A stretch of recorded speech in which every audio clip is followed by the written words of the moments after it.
Oh man. Car wash today? I don't think so.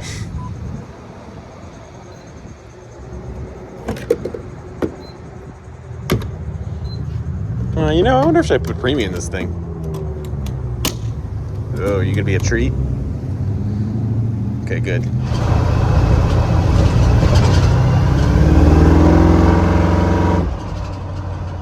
All right, well, here it is.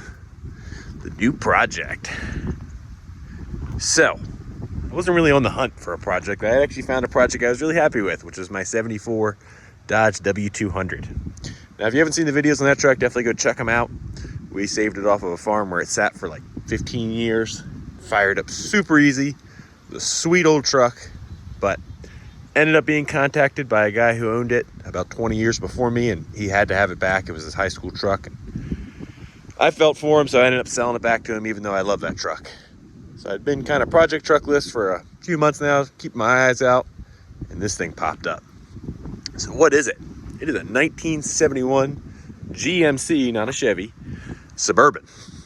Kind of cool that in that era, the GMC and Chevy shared the same name. They don't do that anymore. All right, so like I said, 71 Suburban.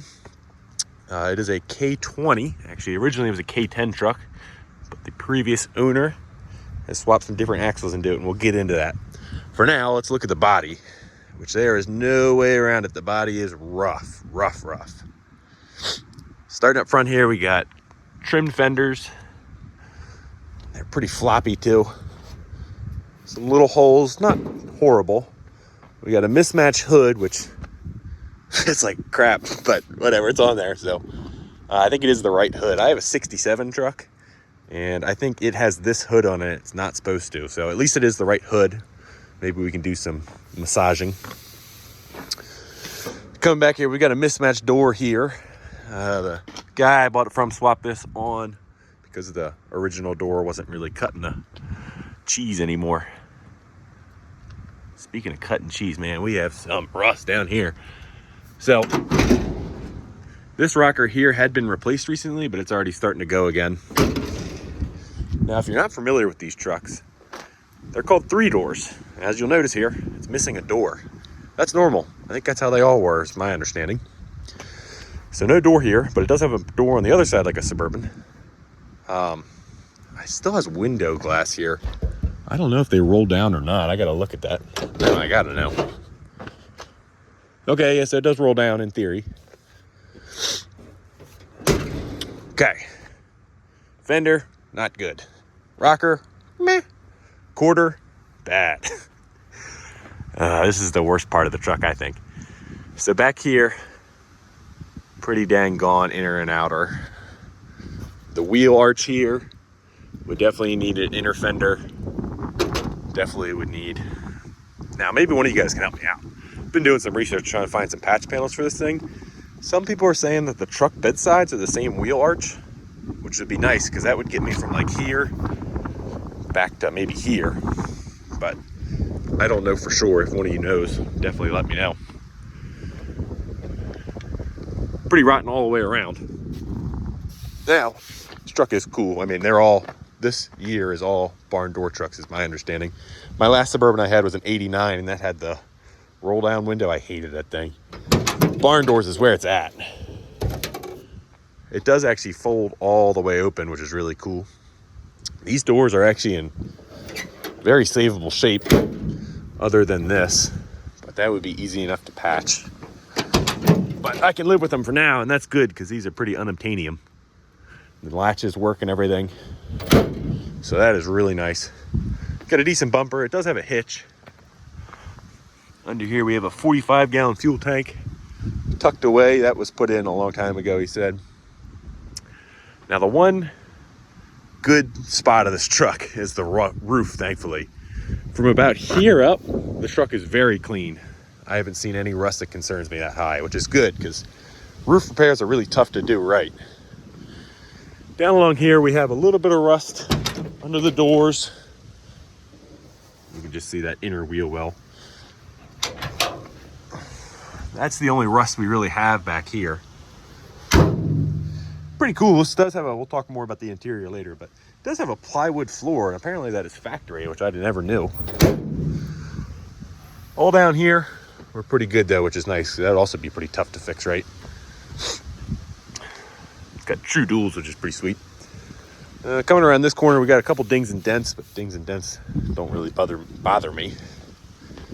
I got one pretty good one right here. I had almost nearly a matching dent on a 85 Wagoneer that I had because I ran into my dad's AMC Eagle once. Anyway, we got just as bad a rust over here, maybe a little better. Doesn't go as far back, but again, you'd need this patch panel. You need a whole wheel arch all the way up to the front, which, yeah, that is just crinkly. And then here is the back door that we don't have on the other side, which does usually function. I don't know why it doesn't want to today. That's probably locked from driving. Anyway, we have next to no rocker on this side. There's just a little bit of the inner rocker up on the front wheel.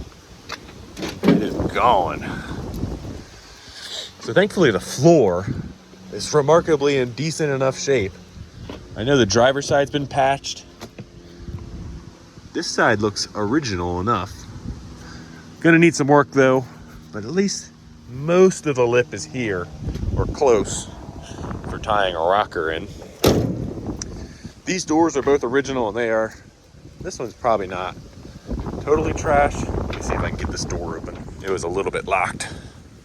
But yeah, this rocker back here is just gone. Yeah, it's been patched with wood. I gave up the ghost. All back here is rotten. Ugh. Ugh. This door is actually probably savable-ish. It's one of the better ones. This pillar here, that kind of scares me. That's kind of letting go. All right, last couple panels here. This fender is actually really pretty good. Someone welded there for some reason. That's been clearanced. So that's the body. Like I said, the roof, good. All the glass, good, except for that driver's side. We'll just go over there. The driver's side over here has a bullet hole in it. Doesn't really bother me. He said it was a bullet hole, I guess. Looks like it was almost shot from the inside out. Yeah, so that's all good. The weather stripping's trash, of course. So now that we've seen the body, let's talk about why I did actually buy this thing, because man, that body's rough. So it's on 35-inch Goodyear Wranglers, 15-inch 8-lug wheels. These tires are in beautiful shape. They have 0 dry rot, which is incredible because he said they're close to 20 years old, and it sat outside is my understanding. I don't know how these tires are in such good shape. My Ford tires have dry rot and they're only like 5 years old. So I guess Goodyear knows how to make a tire. So starting from the bottom up, drivetrain, we have a 14 bolt in the rear and a Dana 44. It has 410 gears and a Detroit locker in the rear. It is disc brake swapped in the rear, original disc brakes in the front. Has an NP205, a turbo 350, and then it still has its original Chevy 350. So let's open up the hood and check that out. So the reason I put the quotations around original 350 is it is the original block, and that's about it. So it's a 350 block, the original to the truck from my understanding. It has been bored 60 over, officially making it a 388. So that is a stroker motor. Now the fella sent me a whole spreadsheet of what's been done to this, so I'll put that here and pause the video. But from what I remember correctly, it is cammed a little bit. Has aftermarket heads, Holley 750 headers, a good deal of work. I think in the early 2000s is when he put it together, and I think it totaled somewhere around $5,000 between machine work and engine parts. So that was 20 years ago. Imagine what that would be now. So really healthy little engine. Not little, it's a V8, but runs really good. And that's really what sold me, is how good this thing runs and drives for what it is. So we talked about the engine. Moving back, the transmission also has some work done. I'll put up a snippet of that as well. I think it's a shift kit, different stall converter, and yeah. So he did an amazing job at setting this thing up. It runs and drives so nice for what it is. I am amazed. A couple other things to note here. We got an automatic transmission cooler, which is nice. It does have an MSD ignition on it. It is a power brakes, power steering truck, which I don't think all the Suburbans were. So it is maybe a little bit of a higher optioned truck. So that kind of gets us. Man, that hood sucks. I gotta fix that. I think the main problem is probably this hood hinge. Anyway, so before we do the interior, I do want to kind of say the story on this truck is what I got. So the fella I bought it from, it had been in his family for close to 40 years, or over 40 years. They had owned it since the early 80s. His dad had bought it from a friend. The friend allegedly used it to drive back and forth between Arizona and I guess Iowa, I don't remember exactly. The guy I bought it from, Dad bought it from him and drove it for a few years. It was kind of their family vehicle. Took it on a bunch of trips. I got a pretty cool picture of it from 1985. I'll have to ask the seller if I can put that picture in this video because it does have his family in it. But anyway, it was their family truck for years. And then in the early to mid 90s, it had an engine fire. And the guy I got it from his dad. And I think that's when all the engine work done. I think that's where most of the work was done to this thing. And he turned it into a real cool machine, that's for sure. So let's go explore the interior. So I think originally this truck was probably pretty sweet on the inside. So this one's not original because it's to this door, but it's got that kind of print on it. That one is original, I believe. And I got a whole pile of parts. I got even more than what you see back there. I think I have all the door panels and wall panels for this truck. So that's cool. The seat actually does match as well. It's just obviously lived a very rough life. This seat cover is pretty disgusting. It leaves stuff on you whenever you sit in it. Yeah, you need to get that out of there. Like I said, this floor's been replaced and I can certainly live with how it was done. It was done good enough. We got this sweet dash in it. I love these 67 through 72 dashes. Speedometer seems to work. I don't think our ammeter works. We do have a good water gauge. Got a vacuum gauge, which I've never had on anything before. And then oil pressure and fuel are down here. This gauge does sort of work. He said to trust that one more though. It does have the 45-gallon tank, like I said. So he said, you know, you fill it up and it'll hang out at full for forever and then slowly drop. Down here, we got our shifter for our MP205. That is an attached transfer case here. It's on a divorced. We got a early 2000s Midland CB. Yeah, pretty sparse, no radio, basic heat controls. The truck originally had rear AC, I think he said. You could still see the lines going underneath, but all that stuff's long gone. Just the lines are there. What else? I guess we'll go over to the other side and take a look at everything else. All right. This side's not much different. I do badly need to put a different door handle on it. But we do have the glove box over here, which I just realized I haven't really looked through yet. Let's see what kind of goodies we have.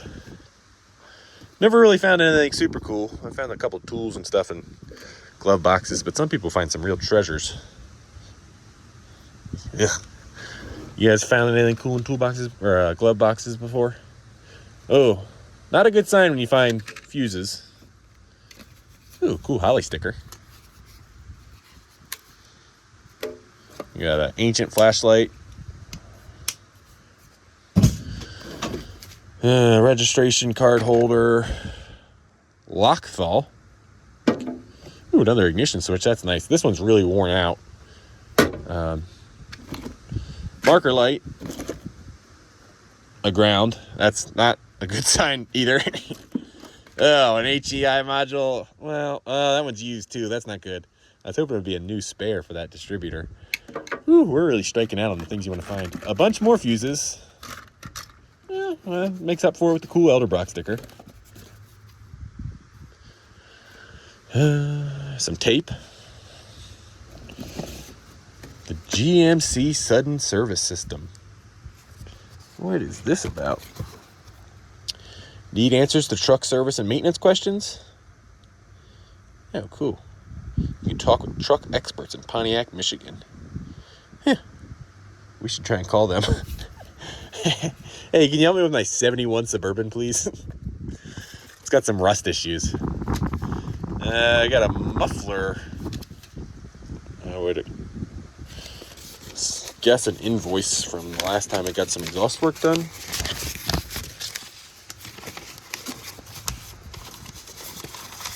All right, I don't want to show this guy's information or anything, but we've got an invoice here from 1999 for tailpipes, clamps, and a hanger for 115 bucks. All right, what else we got here? Crusty napkin, teeny tiny lock, little isolator pucks, a thermostat, a road flare, insurance card, lock de-icer again. Ooh, a hair pick. I'm gonna put that in the same pile as the hat. These look like anodes for a boat. That's my guess. All right, well, just threw that by accident. Cigarette lighter, let's put that back in its spot. Rotor. A used rotor, by the way. That'll come in handy since it's winter time. A bunch of pens, some more insurance, a lot of lock de-icer. Apparently locks freezing up on this thing was a big problem. Nothing crazy. Yeah, definitely let me know if you guys have found anything cool in glove boxes down in the comments below. I've never really found anything great. Found a couple good tools and stuff under seats and in trucks I've bought before. All right, let's check out the back.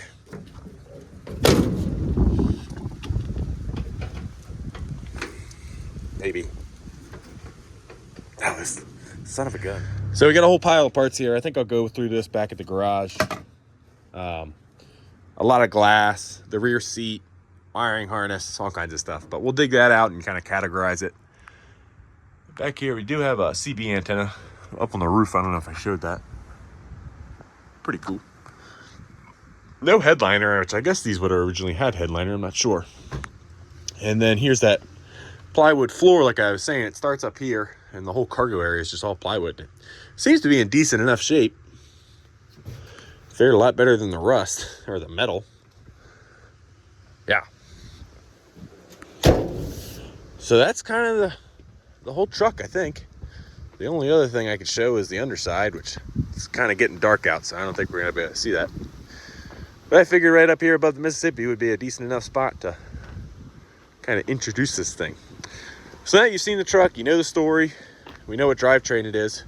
Let's get it back to the garage and go ahead and service it up, change the oil, maybe plugs and stuff, grease it, check our brakes, check our brake lines. I want to make this thing as safe and daily drivable as possible. So once we get through all the service and little tiny repairs and stuff, we'll talk about what my plan is for this truck at the end of the episode. So I'll see you guys there. The key's got a little bit of a trick to it, that's for sure. When I say this thing runs good, it is one of the better carbureted trucks I've ever had, if not the best. Now, I don't think I showed this earlier. Pretty cool old sticker.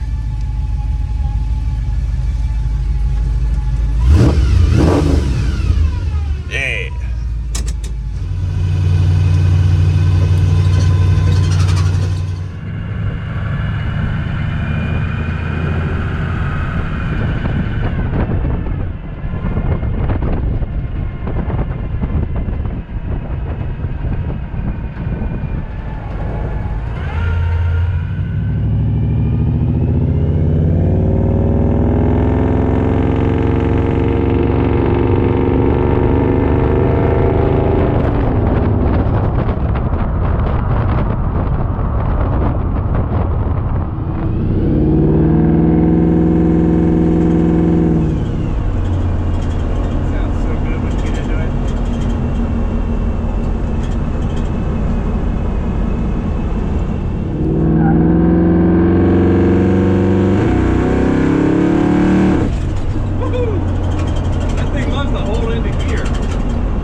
dark, I want to go through some of the parts that I got with it, because I just cleaned them out of the bed before we go ahead and start looking into repairs.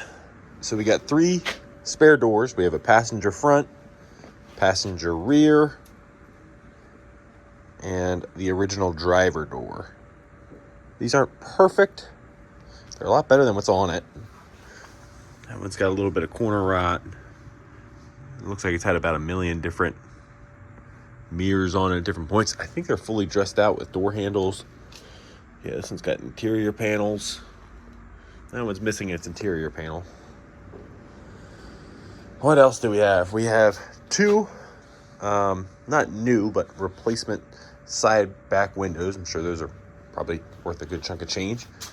We got some other smaller replacement windows. I think those are for the back doors. We got 1 roll-up window and a wing window.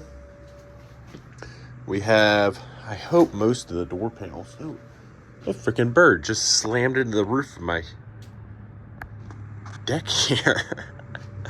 Anyway, what do we have here? We have the rearmost panels for at least one side. Yeah, I'm hoping that's all the panels. I don't think it is, though, which sucks because that's a really cool pattern. I'd love to put that back on. We have a whole pile of trim here. I think that's 2 trucks worth. I'm not even going to get into what that is, but there's still plates in there. The side trim we're missing. We've got a dash, glove box door. Oh, this is pretty cool. There's another piece of trim. I don't know what that is. Some sort of support. Maybe goes along the wall inside. Check out the Invader 350 valve cover. There's only one of these. Kind of cool. I don't know what the story is behind Invader. We have what I believe is a complete wiring harness. So the guy parted out Suburban several years ago. I think probably closer to 20 years ago. And I think most of these parts are just an accumulation of that truck.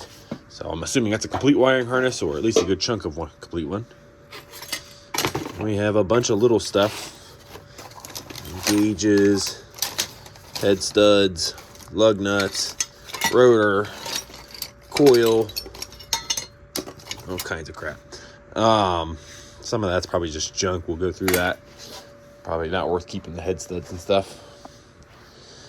We have not 1, but I think 2 dash bezels. That's like the back part. Here's a complete dash. Gauge cluster, sorry, not dash. I think this is the 3rd pedal setup for manual swapping it if we ever want to do that. Pretty happy with the auto so far, but it would be sweet to have an SM465 in this, which we'll talk about shortly. Got another hood hinge, which is good because I think one of ours is a little doinked. More clutch parts, a bunch of lenses and things, which are really good to have in case I bust one up somehow. A horn, door hinges, headlight, another horn, seatbelt, some pedals, and then we have a whole slew of... These are kind of cool mirrors. I think my 67 has very similar ones to these, but I don't know how they'd really look on it. I think in some of the pictures the guy sent me of the thing from years before it had those on it. We got headlight bezels,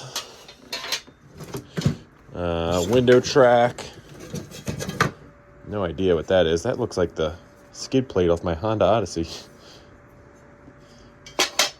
And electric fan, rear view mirror, oilers, a lot of lights. I probably have enough lights for several Suburbans. Yeah. So nothing crazy, but just some good stuff. We got 2 more things I got as well. So on the bed of the truck here, we have an SM465 4-speed transmission. It came with it. I don't know where he got it. I didn't really get the story on this thing. It looks complete. We'll go around to the back here.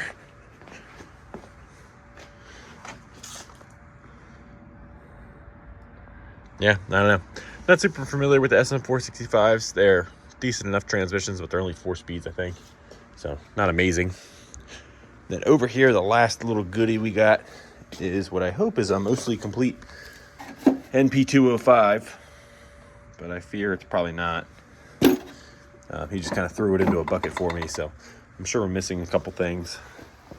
I don't know if I swap from the Turbo 350 to that SM465 one day for whatever reason. I would assume I could just use my same NP205. I was thinking, my dad's got an NP208 sitting in his barn at home. Take the carcass of this and his NP208. I know there's a way that people make doublers out of them, and I think we have plenty of wheelbase in this thing for a doubler. Just look at it sitting there. Taller than my Ford, and that's a 3/4 ton diesel on 35s. I don't know. All right, I picked up all the oil change stuff, but it's getting close to dark, so I think we'll pick this up tomorrow. In all my infinite wisdom, I decided to wait till it started snowing and work on this thing. Oh well. So it won't fit in my garage. This beam sits way too low, and the angle of the garage is just no good. So in the driveway we do it. Someone gets this thing fired up, warmed up. We'll dump the oil out of it quick. That'll be no big deal. Got new oil and filter for it. And then we'll start looking into some of its minor issues. Since it's such a delightful day outside, we'll probably keep this pretty short in this episode and only hit the things that absolutely need to be worked on prior to me throwing this into semi-daily driver status. Well, I guess we can do the first official cold start on it.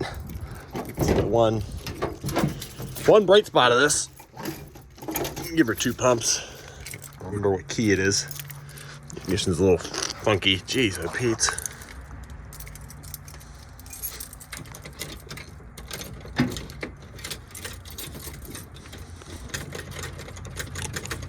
Come on. There we go. Ah, you son of a gun. There we go. Man, that thing idles good. All right, we'll let it warm up so the oil flows and move on from there. All right, it's getting dark, but I am really happy with how the oil looks. Ooh, not really happy with how big of a mess I'm getting ready to make.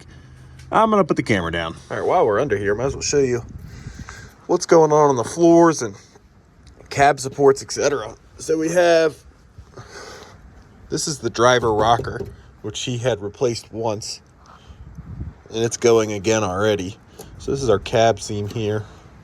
So the inner rocker on this one's pretty savable. We gotta obviously fix that. The part that scares me though are these cab supports back here. Those are gonna be rough. And here you can see up into the quarter panel, which is kind of cool. Oh no. What did I buy? Our body mount is intact, but I know if I touch that thing, it's going to disintegrate in my hands.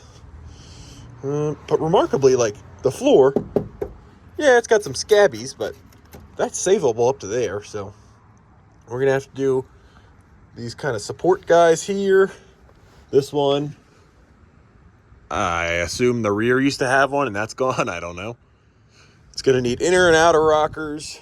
It's going to need a, like that's the quarter. Well, actually that's the fourth doors spot. So this is still rocker, I guess. That's no bueno. This is the lines to that AC unit I was talking about that used to be in the back. All right, man, I felt stupid making a video about the oil change of this thing. I just don't like showing such simple stuff, but it rewarded me by fighting the ever-living crap out of me. Holy cow. I've done oil changes on dump trucks, heavy equipment, dozers, all kinds of stuff, and I've never had a filter fight me as much as this one. I had to get 2 different sizes of filter wrenches on it. You have like no clearance because of the headers, and it was a fight, but finally got it off of there. We ran into our next issue.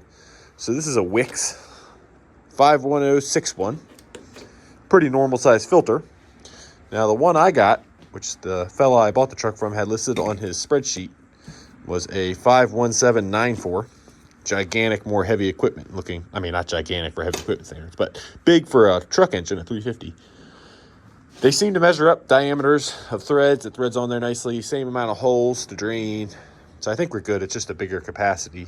Just doing some cross-referencing to make sure I don't put the wrong thing in this engine. But yeah, that's the next step, I guess. Something so simple. Pull an oil filter and it fights me for like 20 minutes. Look at that thing. All right, we threw the Wix filter on, the tall one. Double checked with the previous owner, and he said should work fine. It's what he always used. The last time he just must not have had one at O'Reilly's or something. So that means it's gonna take an extra quart of oil. I think it's a 2-quart filter or something. Adds an additional quart of capacity to this thing. So should eat up about 6 quarts. We got some 1030 full synthetic here for it. Should make it pretty happy. All right, with all this talk of oil and specifically Wix filters, I gotta show off a little. I picked this thing up at a swap meet in town here this summer. I think I paid 40 bucks for it. Check that out. D8 Action, Massey Ferguson, and a Freightliner. Best 40 bucks I've ever spent. So after that good note, let's look at the bad. My door handle just, we don't have a button anymore. So I guess I'm climbing in from the other side for now. All right, with our oil change done, we move on to the next thing on the list. This thing has a lot of different fluid leaks, and I'm not surprised, being it's a Chevy Suburban from 1971. But it is making a mess of my driveway, and I don't like that. So we aren't going to tackle all of them today. Looks like we might have a little bit of a front seal leak. The rear of the pan's same way, but I'm not too concerned by that. But looks like our biggest leak, probably this oil or this axle, is super wet over here. And looking up here to our power steering pump, that return line is actively building a dribble. So that's just a clamp on thing. So either we need to put a new end on it or get a new hose. Looks like the high pressure line is not much better. So we'll trace that around and figure out what we need to do to replace that. Thought this was kind of cool. Looks like he's got our vent line for the axle tube, which ties in right in the top of the carrier there. That runs somewhere up high. So he was ready to take this thing through some water. That's good. It's nice that the line's clear too, so you can see if it's plugged up. I actually had a truck in high school that kept blowing out axle tube seals because I didn't realize that vent was plugged up. I will never make that mistake again. All right, let's chase our power steering line. All right, looks like the line goes up to here. Now our high pressure line looks good enough. I will leave that well enough alone, but that low pressure return line should be easy enough to replace. So I'll get a pan under it and pop both ends off, pull it off, replace it, or at least trim the ends off. The hose seems to be good. All right, good news. We actually didn't have to pull that. It was just a relatively loose clamp. So crank the heck out of that, and hopefully we're good. Now for engine oil leaks, I don't know. I don't even know if we really have a bad one. I need to get under here on the next warm day and degrease this thing so I actually see where stuff's coming from before I open up a bunch of problems that might not even be problems. Like that oil, or the fuel pump seems like it leaks maybe a smidge of oil. Like I said, the front and rear seal, but I don't think it's bad enough that I'm concerned tonight. But big thing was getting that power steering line tightened up, hopefully. And we'll top that off and degrease this another day. So let's move into the cab and work on the heater. All right, we got into the cab via the passenger door and opened up our driver, so we're going to figure out that now too. But the heater was the big thing I wanted to figure out. So when we turn the key on, I can't hear the blower motor down there working. The mystery is, what's it doing? So that seems to make the fan sound a little different, but I don't know how different. I don't know where the heat's coming from. I don't feel it down there. Don't feel it really coming anywhere. And obviously it's not going to be heat right now because it's freezing cold and the truck's not on. So we have heat going somewhere. The fan's blowing something in some direction, but we have no idea because our dials are broken off here. A new heater controls like 90 bucks. I was hoping I could just figure out what does what in the realm of the cables down here. And all I'm really worried about is I need a defroster for the windshield. Okay, it's been a few days. As you can hear, our blower motor is blowing, but I don't know where. I fiddled with all the valves down here. This guy, which is that. There's like another one over there. And I can't get it to come out. It's the top. Like I can feel air coming through there, but not nearly enough. Our blower motor does work, and I was able to adjust its speed a little bit by reaching back here and moving one of the cables by hand. So I think all our wiring is okay. I did go ahead and buy a blower motor because they're like 20 bucks at O'Reilly, so we'll go ahead and slap that in. Well, we got all our bolts out here. Sorry, it got dark because it's 4:30 p.m. But it's stuck on the hood hinge. So I guess we gotta undo that now. Which, yeah. That's pretty silly. All right, well, I guess it's only 4 bolts. I just don't want it to chop my fingers off. All right, it's a little pro tip here that I just figured out. I just loosened the front bolt and undid the rear bolt, and I was able to shift the hood forward enough that I could jimmy that thing out of there. Yeah, we're working on the tailgate back hatch hood of the Atex, whatever you'd want to call it. All right, we spoke about this a little bit in the last video. A company called Gulu sent me some free stuff to try out. They said I need to include it in my video in some way or another. So here's the jump pack. I already used 1 bar of it because some random guy broke down in front of my house in his girlfriend's car, said the alternator was bad. So I lent this to him, and we bungee corded it to the top of his battery, and he drove like a couple blocks home using this. So I'm already pretty impressed. I would never be able to do that with my big jump pack. I'm actually really glad I had this thing to lend to him. So let's see if it'll power a blower motor too. I think it will.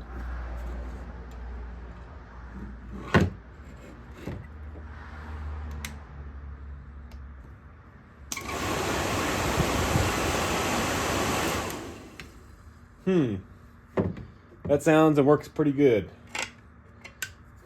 Makes me think I might have been wrong. Alright, we got our fan cage swapped on here. Let's see how well I attached it, if it's going to take my head off or not. Wow, okay, that is a big difference. Okay, so I think our other one was kind of weak. The Gulu does good at that. The one thing I don't like is that you have to press the boost button to get it to work. I'd rather just have constant power with an on and off switch, but I understand I'm not using it in its intended way usually. Let's go ahead and get this guy swapped on there and see if we have some heat. All right, moment of truth here. We got it all buttoned up. Let's see if we have better heat.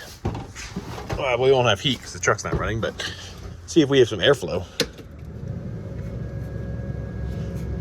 There we go. Yeah, now we got a chance at defrosting the windshield. Let's see if we can't even run it a little higher than that. Yeah. So you just gotta reach back here. It's pretty tough.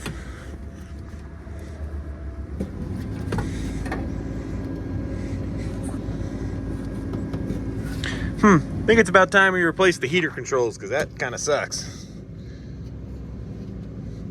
But I'm really glad to say we have some heat, or at least air action. I don't feel it coming out anywhere else, so I guess it's all going to defrost. Sweet! Well, it's been about a week since the last time I filmed on this truck. It was going really good. Pretty much have been daily driving it to and from work. And on the way home this afternoon, I heard the thump, thump, thump of a bad tire. So I limped it home. I don't have a spare. But we're going to see, air it up, get it in the driveway and see what's up with this tire. I don't know if I picked up a nail or it let loose because it's ancient or what. But this should be a good test for the little Gulu. This company sent me this thing for free to try out, and I'll be impressed if I can air this thing up. All right. So, the problem is, you probably can't hear it with all the street noise in the background. It's just peeing out somewhere down there. So, this thing was doing it. It's just leaking so fast, it's not really able to make much headway. I guess we'll get this into the driveway and figure out what's up. Hopefully I can just plug it, but I assume it's worse than that. All right, pulled it forward so that spot's on the bottom of the tire, the top of the tire, and I could see it. I don't know, might try jamming a patch in there, but I don't have high hopes. All right, well, I want to move this thing into the driveway and ideally not ruin the tire, so we came up with the plan of zip tying into the wheel. We're gonna see if it makes it into the driveway and keeps some air in this thing. We'll let it air up first, though. All right, well, it made it. Hasn't made any headway on filling it, but I figure some air in it while we drive it is better than no air. Ooh, it's getting a little warm. That's to be expected. Wouldn't have gone down the highway like that, but that would have gotten you off a trail. Cool. All right, get the wheel off here. I do have a jack stand back there. You can't see it, so don't make fun of me. But you can see how they did the disc brakes here. Whoa. Check out that piece of aluminum. I've never seen it corrode like that, but I guess being bolted right to a piece of steel will do that. Anyway, this hose looks a little old. Probably should replace that. But I like how this bracket's done. I thought it was some sort of weld-on bracket, but I guess with a 14 bolt, you can bolt right onto the 4-bolt flange here with this nice piece of 1/4 inch that the caliper's mounted onto. I will need to figure out what caliper that is in case I ever need to replace it, but it's got fantastic pads on it. The rotor looks really good, nice and thick, so I'm not at all concerned about that. Huh. Let's get our tire inside and see if we can throw a plug in it for now. All right. There we go.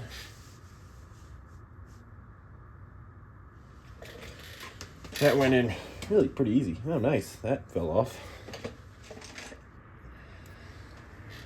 Cool.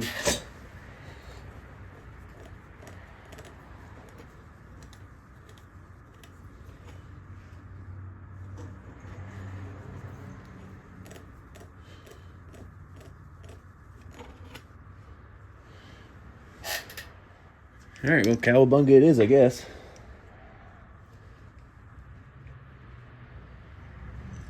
All right, what do we think? I bet it's 50-50, or I bet it holds air better, but not perfect. All right, well, we aired it up to 30 PSI, 5 under what it recommends. I don't see any bubbles or anything out of the goop. It doesn't sound like it leaks. It's sat here for like an hour, so good enough for me to put it on, but I don't know if any of you are any good at decoding tire. There's our numbers. Now, I think that means it's a 98. That's the only number that really makes sense. And I think the guy said he put them on in the early 2000s, I want to say. Which, if this is from 1998, that makes it a 26-year-old tire. And I just find that so hard to believe with how little dry rot they have. My Ford tires, which are Falcon Wild Peaks that are only like 5 years old, have more dry rot than these things show. I don't know. They look amazing, but I know they're old, so especially now that's got a plug in it. I am going to be in the market for some good used mud tires, or maybe new. I would think a 35, 1250, 15 is probably easily $1,500 for a set of 5 these days. Unless I buy Chinese, and they're still probably $1,000.